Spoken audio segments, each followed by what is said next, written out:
Hello dear students, मैं हूँ Kiran Dhill, assistant professor in physics in government girls college बारा। और आज का हमारा जो लेक्चर है it is about Miller indices. तो मिलर इंडिसेस क्या है, मिलर सूचकांक क्या है, इनके बारे में हम डिस्कस करेंगे। और क्रिस्टल के जालक किरणों के बीच में दूरी किस तरीके से ज्ञात की जाती है वो उसके बारे में हम थोड़ा सा अध्ययन करेंगे। तो आज हम लोग पहले बात करते हैं about Miller indices. Miller indices होती हैं अगर हमें क्रिस्टल के अंदर कोई प्लेन दिया गया है, कोई तल दिया गया है, तो उस तल की स्थिति और अभिविन्यास को व्यक्त करने के लिए, एक रिप्रेजेंट करने के लिए एक मेथड यूज़ किया जाता है और जिसे हम लोग कहते हैं मिलर इंडिसेस। तो जैसे हमें किसी क्रिस्टल के अंदर कोई भी प्लेन या तल दिया गया हो तो सबसे पहले हम लोग क्या करेंगे, उस क्रिस्टल के अंदर जो क्रिस्टल एक्सेस होती हैं, जो प्रिमिटिव और नॉन प्रिमिटिव दोनों हो सकती हैं, तो इसके अंदर सबसे पहले हम लोग क्या करेंगे, सबसे पहले जो क्रिस्टल दिया गया है उसके अंदर हम लोग एक्सिस जो है वो डिसाइड करेंगे, अक्ष जो है उसका निर्धारण कर देते हैं। सबसे पहले अक्ष जो है उनको प्रदर्शित कर लेंगे, जैसे एक्स, वाई एंड जेड। ठीक है, एक्सिस रिप्रेजेंटेशन के बाद हम लोग क्या करेंगे, ये एक्सिस जो है वो प्रिमिटिव और नॉन प्रिमिटिव दोनों हो सकती हैं। और जो हमारा प्लेन है, जो तल है, उन वो अक्षों को जिन बिंदुओं पर काटता है उन अंतःखंडों को हम नोट कर लेते हैं। जैसे कोई प्लेन ऐसे दिया गया है तो वो यहाँ पे किस बिंदु पे काट रहा है, यहाँ पर किस बिंदु पे, यहाँ पर किस बिंदु पे, उन बिंदुओं को हम लोग क्या करते हैं, नोट कर लेते हैं। और ये जो जिस रूप में काटता है ना, जैसे कि 2a 3b 4c, इस तरीके से a b c क्या है, जो हमारे प्रिमिटिव लैटिस वेक्टर्स हैं या फिर यूँ कहें कि एक्सिस हैं a b c, उनके किस अनुपात में वो काट रहा है वो बिंदु हम लोग नोट कर लेते हैं। अब हम लोग क्या करेंगे, जैसे p का कुछ मान है 2 है, q का 3 है, r का 4 है, तो अब इन p q r जो है इनका हम लोग क्या करेंगे, व्युत्क्रम ले लेंगे। ठीक है, व्युत्क्रम लेने के बाद इन तीनों का हम लोग एलसीएम लेंगे। तीनों का एलसीएम, जैसे कि आप यूँ मानिए कि पी क्यू आर का एलसीएम जैसे पी क्यू आर आ गया है ना, तो इसको हम पी क्यू आर को इससे गुणा करेंगे, 1/q को भी पी क्यू आर से गुणा करेंगे, इसी तरह 1/r को भी पी क्यू आर से गुणा करेंगे। इन्हें गुणा करने के बाद जो भी मान हमें प्राप्त होता है उसको हम कहते हैं एच के एल। जैसे जो भी वैल्यूज़ प्राप्त होंगे उनको एच के एल से लिखते हैं। तो ये एच के एल क्या कहलाते हैं, मिलर इंडिसेस या मिलर सूचकांक कहलाते हैं। अगर मिलर सूचकांक का मान ऋणात्मक आता है तो उन्हें हम क्या कहेंगे, उनकी वैल्यूज़ के ऊपर बार लगा करके शो करते हैं, इस तरीके से शो करते हैं। ठीक है, समझ गए किस तरीके से निकालनी है मिलर इंडिसेस। सबसे पहले हमें एक्सिस का डिसाइड कर रही है, अक्ष निर्धारण करना है, फिर प्लेन देखना है कि जो भी प्लेन दिया गया है वो कहाँ काट रहा है, किन बिंदुओं पर काट रहा है, जिस अनुपात में काट रहा हो वो बिंदु पी क्यू आर नोट करने हैं। उनके बाद उनका व्युत्क्रम लेना है और उस व्युत्क्रम को एलसीएम से गुणा कर देना है, वो हमारे मिलर इंडिसेस होंगे। अगर प्लेन जो है वो इस कोऑर्डिनेट एक्सिस जो दी गई हैं उनके पीछे है, जैसे मान लीजिए एक्स एक्सिस है और इधर प्लेन का कुछ हिस्सा है एक्स में, तो माइनस साइन एक्स में लगेगा। अगर मान लीजिए ये वाई है और इधर कुछ हिस्सा है तो माइनस वाई में लगेगा, और जेड में जैसे इधर नीचे है तो माइनस जेड में लगेगा। इस तरीके से हमें देखना है। जैसे इसने एक एग्ज़ाम्पल दिया है, ये एग्ज़ाम्पल जो दिया गया है ना यहाँ पे, मुझे यहाँ पे क्या है, मुझसे मिस्टेक हो गई है, वो ये है कि इस एग्ज़ाम्पल के डायग्राम जो है वो ये है। ठीक है, और ये कुछ एग्ज़ाम्पल जो हैं वो दिए गए हैं इस आधार पे कि वो कौन कौन से प्लेन यहाँ पे शो करने हैं, वो एग्ज़ाम्पल यहाँ पे शो किए गए हैं। ठीक है, तो इसमें क्या है, आपको क्या करना है, जैसे इसने एक एग्ज़ाम्पल दिया कि हमारे पास एक प्लेन है ए बी सी डी, तो इस डायग्राम के अंदर जो ये A B C D plane दिया गया है ना, ये प्लेन, ये बी जो है, इस बी को मान लीजिए 1 पे काट रहा है, लेकिन ये क्या है, इधर भी कहीं नहीं काट रहा, इस एक्सिस को भी नहीं काट रहा और इस एक्सिस को भी नहीं काट रहा। अगर हम कहें कि ये x है, ये y है और ये z है, तो हम ये कहेंगे कि ये x के तो समांतर है। तो समांतर होने का मतलब वो कहीं नहीं काट रहा, मतलब हम मानेंगे कि अनंत पर कहीं काटेगा। अभी हमें देख जितना दिखाई दे रहा है उस हिसाब से तो काट नहीं रहा है। y पे क्या है, ये प्लेन जो है वो 1 पे काट रहा है, और z पे क्या है, फिर से हम कहेंगे कि पैरेलल है तो इन्फिनिटी पे इसको कट करता होगा कहीं। तो इसके लिए जो काटे गए अंतःखंड हैं वो कितने हैं, जैसे पी क्यू आर हम लिखते हैं वो है इन्फिनिटी, 1 एंड इन्फिनिटी। फिर हम क्या करते हैं, जैसे हमारे पास ये p, ये q, ये r, हम पी क्यू आर का व्युत्क्रम लेते हैं। इन्फिनिटी का व्युत्क्रम क्या होता है, 0, 1 का क्या होता है 1, और अनंत का फिर से 0। अब इसका एलसीएम लेंगे तो 1 नहीं आएगा, और 1 से आप इसको गुणा करेंगे तो यही वापस मान आने वाला है। तो इस तरीके से इसके मिलर इंडिसेस इस प्लेन के 0 1 0 हो जाएंगे। ये एग्जाम्पल यहाँ पे दिया गया है। ओके उसके बाद इसने एक और एग्जाम्पल दिया है इस प्लेन का, कि ये जो प्लेन दिया गया है, ये प्लेन जो है इन एक्सिस को 3 2 और 2 पर कट कर रहा है। तो 3 2 2 पर कट कर रहा है, तो पहले हम क्या करेंगे, इन बिंदुओं को नोट कर लेंगे, फिर इनका व्युत्क्रम लेंगे। ओके फिर इनका एलसीएम लेंगे, तो एलसीएम मान लीजिए 12 आ गया। ओके तो जैसे 12 आया तो 4 6 एंड 6, और उसको भी आप क्या लिख सकते हो 2 3 3।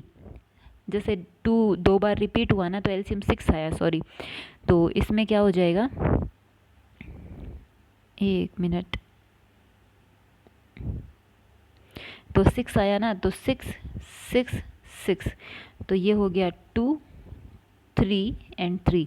तो इसके मिलर इंडिसेस क्या हो जाएंगे 2 3 3। ओके ये यहाँ पे इस तरीके से। फिर इसने क्या किया, ये एग्जाम्पल इन डायग्राम के लिए एक्सप्लेन कर दिए। ओके इन दोनों के लिए। फिर उसके बाद ये कुछ प्लेन इसने दिए हैं, कुछ तल इसने दिखाए हैं कि किस तल को आप क्या बोल सकते हो, कैसे, विद मिलर इंडिसेस। अब जैसे यहाँ पर क्या है, ये वाला प्लेन है, ये है ना, तो ये प्लेन क्या है, इधर ऊपर वाली एक्सिस को नहीं काट रहा, ये सिर्फ इधर और इधर काट रहा है। तो यानी कि x और y पे 1 1 कहें और z पे जैसे इन्फिनिटी कहें, तो 1 का उल्टा 1, 1 का उल्टा 1, इन्फिनिटी का उल्टा 0। तो इसके मिलर इंडिसेस क्या हो जाएंगे 1 1 0। अब एलसीएम से गुणा करोगे तो 1 तो एलसीएम 1 ही रहेगा। ठीक है, तो इसका मिलर इंडिसेस 1 1 0 हो गया। इसी तरीके से ये वाला जो प्लेन है ये इसे भी काट रहा है, इसे भी, तो इसका 1 1 1 हो गया। उल्टा करोगे तो भी 1 1 1, एलसीएम से गुणा करोगे तो भी एच के एल की वैल्यू जो है वो 1 1 एंड 1। ठीक है, उसके बाद ये वाला जो प्लेन है इसके अंदर हम लोग बात करते हैं इस सरफेस की। तो इस सरफेस की जब हम बात करेंगे, आप ऐसे कीजिएगा जैसे बुक में तो किया गया है, आप बुक में से भी देखिएगा साथ के साथ। और जैसे ये वाला प्लेन है तो इसको डार्क कर लो थोड़ा सा, तो ये 1 0 0, क्योंकि ये सिर्फ x पे काटेगा, y पे भी ये कहीं नहीं काट रहा और z पे भी नहीं काट रहा, तो y और z इन्फिनिटी होने से वापस 0 हो जाएंगे। तो ये 1 0 0, आप इसको थोड़ा सा डार्क कर लेना, इसे भी क्या है यहाँ पे ऐसे डार्क कर लेना, और इधर इसको भी जैसे अंदर वाला जो है ना ये ऐसे, इसको थोड़ा सा डार्क कर लेना, जिससे पता लग जाएगा कि हम किस प्लेन की बात कर रहे हैं। ओके अब इधर जो है मैंने इसको सही से शो ही नहीं किया, इसको बुक में से देख लेना। इसका मुझे थोड़ा आइडिया है, ये कार्टेशियन कोऑर्डिनेट सिस्टम में पीछे की तरफ बना है। अब ये पीछे की तरफ बना है ना, तो ये x को तो जैसे 1 पे काट रहा है, y को, लेकिन ये x और z दोनों को नहीं काटेगा, है ना। तो जैसे x और z दोनों को नहीं काटेगा तो किधर जाएगा, ये इधर इन्फिनिटी पर चला जाएगा। तो इसमें क्या होता है, माइनस आएगा, क्योंकि ये क्या है इस x एक्सिस में पीछे की तरफ जाता है। ठीक है, और इधर तो ये जैसे 1, और अगर इधर भी कहें 1, तो ये x में क्या हो जाएगा -1। अब इसमें देखना पड़ेगा कि कौन से प्लेन की बात कर रहा है। इसके अंदर ये पीछे वाले प्लेन की बात कर रहा है। पीछे वाला प्लेन मतलब ये वाला,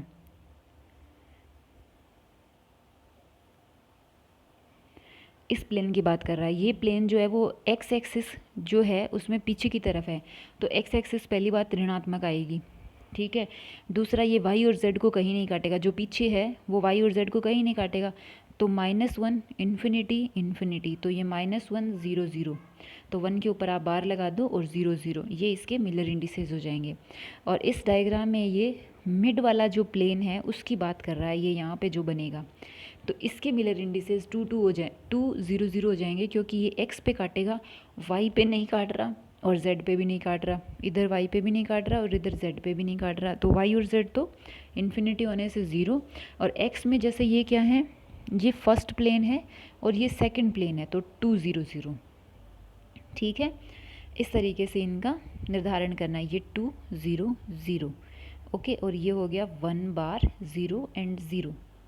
इस तरीके से हमें मिलर इंडिसेस जो है वो डिसाइड करनी है, सूचकांक जो है वो निकालने हैं। मिलर इंडिसेस की कुछ मुख्य विशेषताएं हैं, वो ये हैं कि बराबर दूरी पर स्थित समांतर तलों का मिलर सूचकांक समान होता है। जो प्लेन एक दूसरे से बराबर दूरी पे हैं, पैरेलल हैं, उनका मिलर सूचकांक जो है वो समान होता है। वो समांतर तल जो हैं वो समान मिलर सूचकांक वाले तलों के सेट को व्यक्त करते हैं। दूसरा, निर्देशांक अक्षों के समांतर क्रिस्टल तल उन्हीं अक्षों को अनंत पर काटते हैं। जैसे ये है ना कि हमने ये कहा कि जैसे ये वाला प्लेन है, तो ये जैसे एक्स को तो काट रहा है, लेकिन वाई के क्या है, नहीं काट रहा, वाई की क्या है, ये समांतर है, और जेड के क्या है, समांतर है, तो ये उनको क्या है, अनंत पर काटेगा। अक्षों के समांतर है तो फिर वो उन अक्षों को अनंत पर काटता है।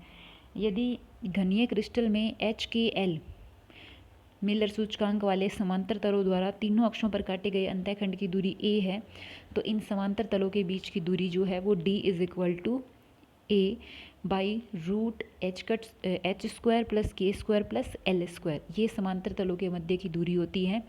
जब क्यूबिक क्रिस्टल के अंदर समांतर तल जो हैं उनके द्वारा अक्षों पर काटे गए अंतःखंड की दूरी जो है a है, तो तीनों अक्षों पर समान अंतःखंड काटेगा तो ये आएगा। इसका डेरिवेशन भी है आगे, क्रिस्टल के जालक तलों के मध्य अंतराल।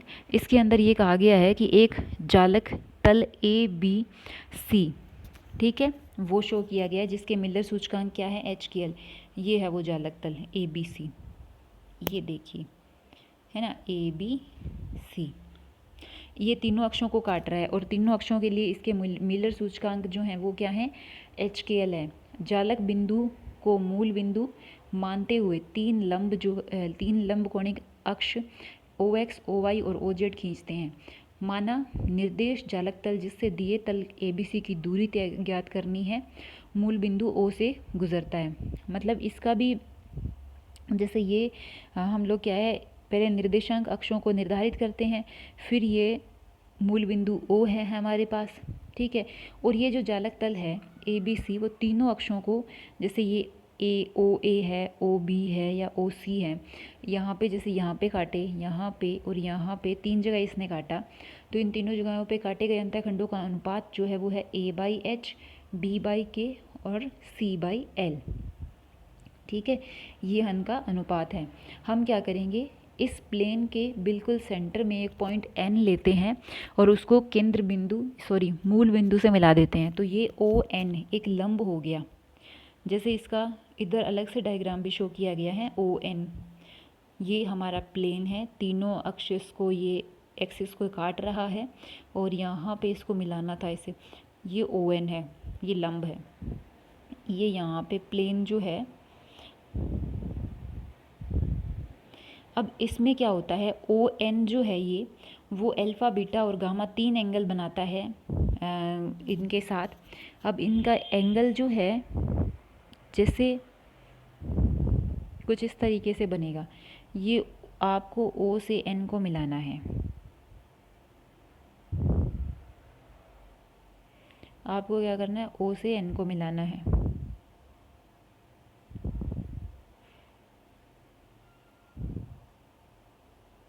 इस तरीके से अब O से N को मिलाया, उसके बाद जो ON है वो ये ON, ये इसके साथ NA, ये हो गया OA, ये O, ये N, ये A, तो ये एंगल जो है वो क्या है, अल्फ़ा है। ON का जो एंगल बन रहा है NA के साथ,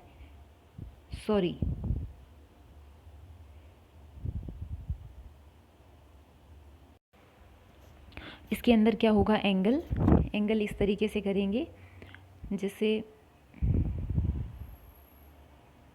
ओके, इसमें जैसे ये O, ये N और ये इधर और ये A, ठीक है। देखो ये एंगल जो है वो 90 होगा और ये एंगल जो है वो अल्फ़ा।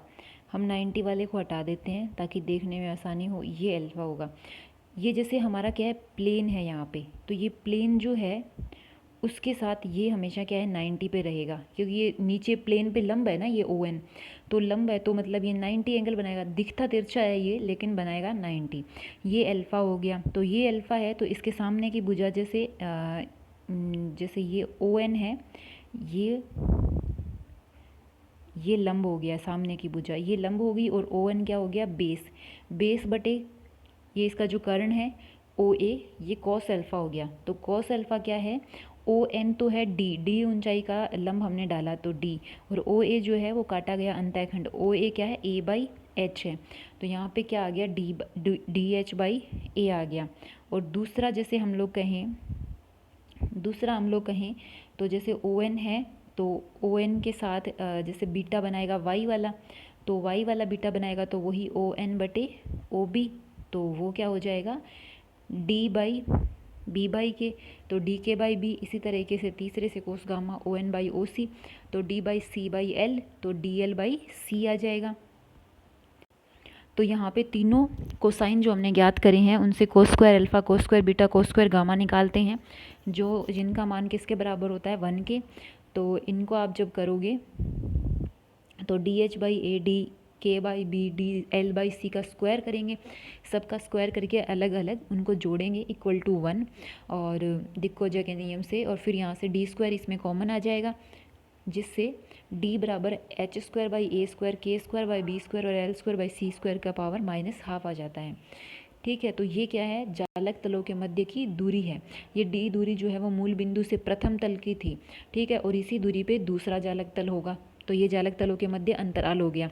अब जैसे अलग अलग तरीके के क्रिस्टल हैं, जैसे विषम लंबाक्ष है या द्विसमलंबाक्ष है या घनीय है, ये इनमें यही सूत्र मान्य होता है, जिनमें क्रिस्टल के एक्सिस जो हैं वो परस्पर लंबवत होते हैं, क्योंकि किसी और क्रिस्टल के अंदर एक्सिस जो हैं वो परस्पर लंबवत नहीं होते, तो उसमें हम लोग जैसे ये कोसाइन वाला फॉर्मेट यूज़ कर रहे हैं वो यूज़ नहीं कर पाएंगे। अगर हमने कहा कि हमारे पास द्विसमलंबाक्ष क्रिस्टल है जिसमें A बराबर B होता है, तो ये फॉर्मूला कुछ ऐसे हो जाएगा। और अगर हमारे पास क्यूबिक है तो तीनों बराबर होंगे, तो उसमें जालक तलों के मध्य दूरी जो है D, वो हो जाती है A/√H² + K² + L²। ओके, तो इस तरीके से हम जालक तलों के मध्य अंतराल जो है वो ज्ञात कर सकते हैं। मिलर इंडिसेस में इसी के बारे में कहा गया था। ओके, तो बच्चों इसको अच्छे से स्टडी कर लेना, अगर कोई प्रॉब्लम आए तो पूछना, थोड़ा समझने की कोशिश करना। खुश रहो, स्वस्थ रहो, अपना ख्याल रखो और पढ़ते रहो। धन्यवाद।